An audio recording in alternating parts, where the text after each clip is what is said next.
So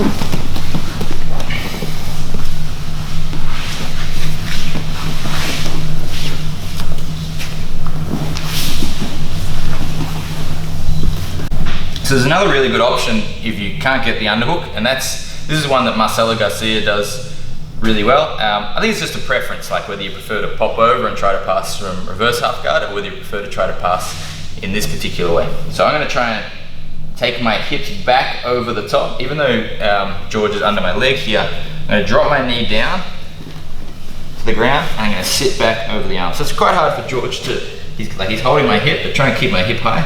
It's kind of hard for him to keep that if I lift my hips up and sit back down on the hip here. Now, I'm going to be really heavy with this. I'm going to try and put my knee down as well so that he doesn't push me back into the regular sort of half guard. And from here, all I'm going to be trying to do is actually swing my leg over the top and start to collapse into this space that George has given me here like this. Now, I do have to be careful for the back take when I go for this. So I don't want George to like get a good grip on my back and really turn me away, because this is going to be not so good. So it's actually this underhook that George got that I have to block.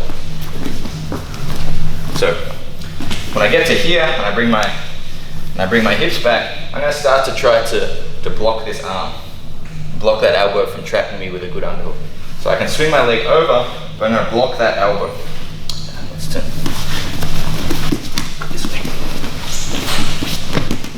So I've swung my leg over. I'm going to block this elbow from underhooking.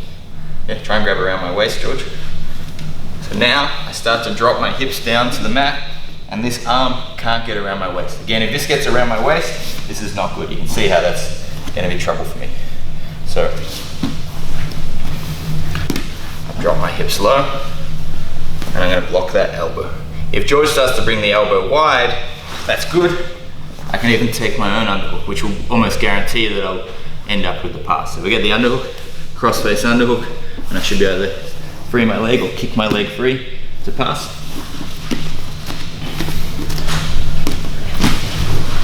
So again, we're in deep half guard, like this. I usually push the leg a little bit just to open a bit of a gap, pop up, and I sit my weight back on top of the legs, keeping my knee heavy. My weight has to be back here.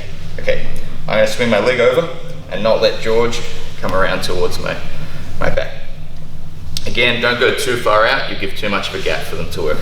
So stay low and heavy. George might want to bump me forward. I need to be like ready to block that. My hips are going to slide out to the side as I start to block this. If he doesn't give me the underhook, that's fine. I'm going to go to the hip, because that will kill an underhook that George can get anyway. And I'm going to go for a cross face as well. We'll grip on the shoulder. So now if George got the underhook, I can keep backward pressure against it. And when he tries to bump me forward, I can turn anyway and consolidate the pass.